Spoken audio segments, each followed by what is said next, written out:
There's so much now. There's TikTok. That TikTok, I went on it, but I'm not using it much. I'm just tired. Like, there's just so much. But you find a lot of the younger ones are now, some of them are not even IG much. They're not, I think TikTok is now one of the best form of communication now. The Nigerian fashion scene has grown so much. Even from what you've said, we've seen, the growth. And just from not wanting to wear Nigerian attire to now proudly wearing Nigerian attire. In fact, majority of us, even our suits are made here. We're very proud to wear Nigerian attire. So what changes have excited you the most over the years? I think, very importantly, the idea of it in itself is an excellent change. The fact that we are now wearing Nigerian and we're proudly wearing it, and we're so happy to be Nigerian-made outfits by Nigerian designers it's a great milestone for the country, in itself. And most importantly, the use of our own fabrics is a game changer. To think that we didn't want to use our fabrics before, and when I started, they believed Igbos were the ones that would just tie the wrappers in the villages. That was what people saw it as. And now this same, tie-dyes and the Ankara waxes are now used even on bridal trains. I think that's phenomenal. That's one of the big changes for me. And again, the confidence, we still fight with skills, But over the years, our own, artisans are being trained in the best possible way. It's unfortunate that of late, there is so much, the youths are not as proud as to want to work like they would have wanted to learn in the past. I think the Nigerian fashion industry, the growth, because, importing labor makes the clothes expensive, importing of labor. Even across in Africa, you find that sometimes we have to, with the population we have, sometimes a year we have to get people in from Bangladesh. Some very top designers have to get people in from India, sometimes from the UK. What I would love, and I know a lot of people are doing right now, is training, bringing those people in to train on using this machinery, this equipment. So I'm hoping that the more we can have, because when you go to China, people talk about, Chinese products, but Chinese products are improving every day. And for me, I think it's getting to be the best around the world. The days of China products not being good, I think it's not when I started. Today, I think the products that come out from China, depending on where you are, is very good. These are extremely intelligent people, and they are very innovative. So I feel like we need to just build the economy more in terms of our own workforce, so that things can be made here. As much as we are bringing out our own fabrics, also the skill production, skill acquisition should be better off in Nigeria.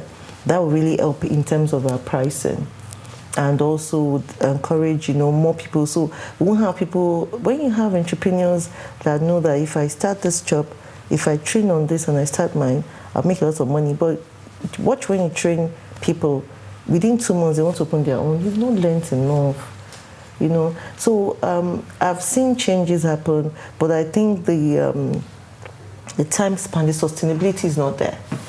I think that's one of what I think is affecting us. Everyone is so much in a hurry. I don't know.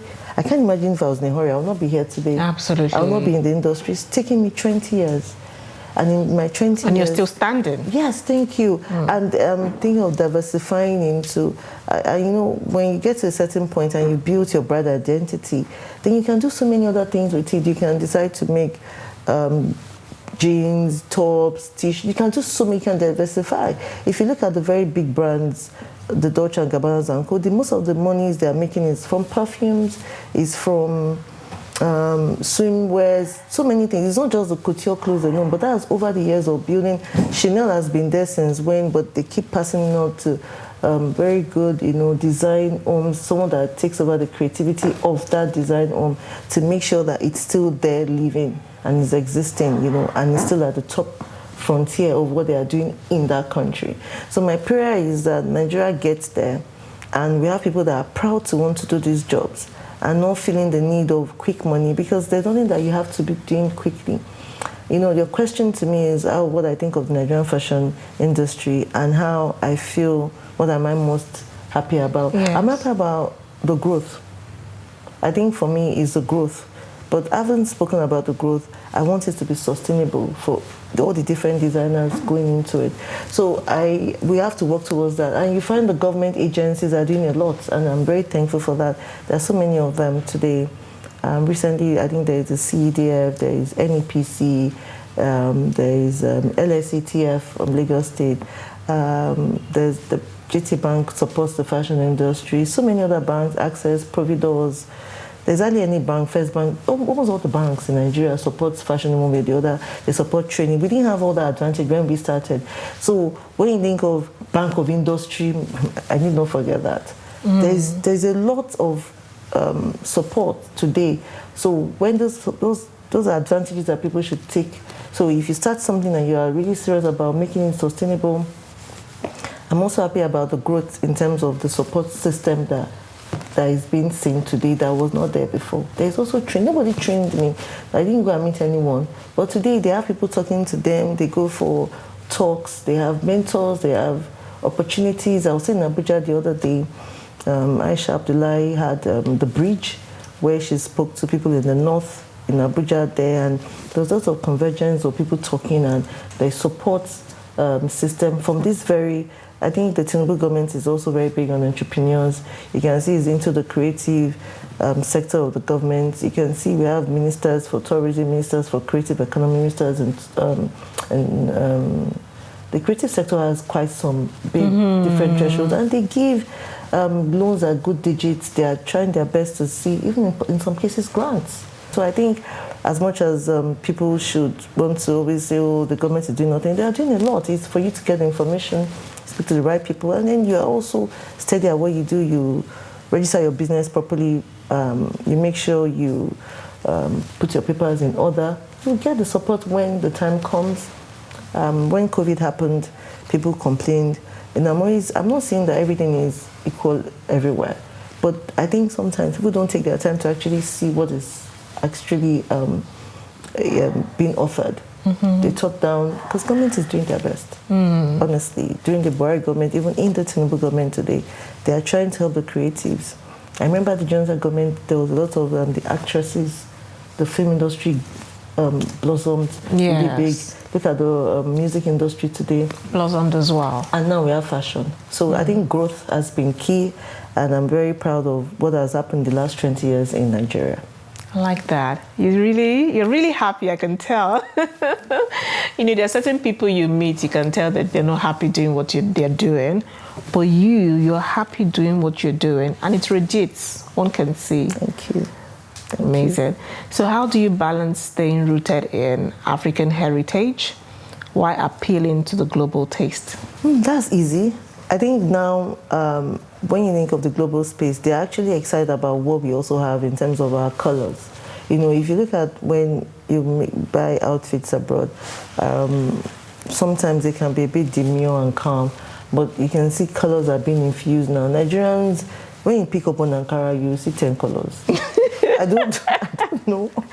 We are so colorful. We are proud. Just pick up one we're fabric. Proud to be Nigerians. It has all the colors that you're looking for. So I think they're also very intrigued by what we offer, and there is now interest. People are traveling down this way.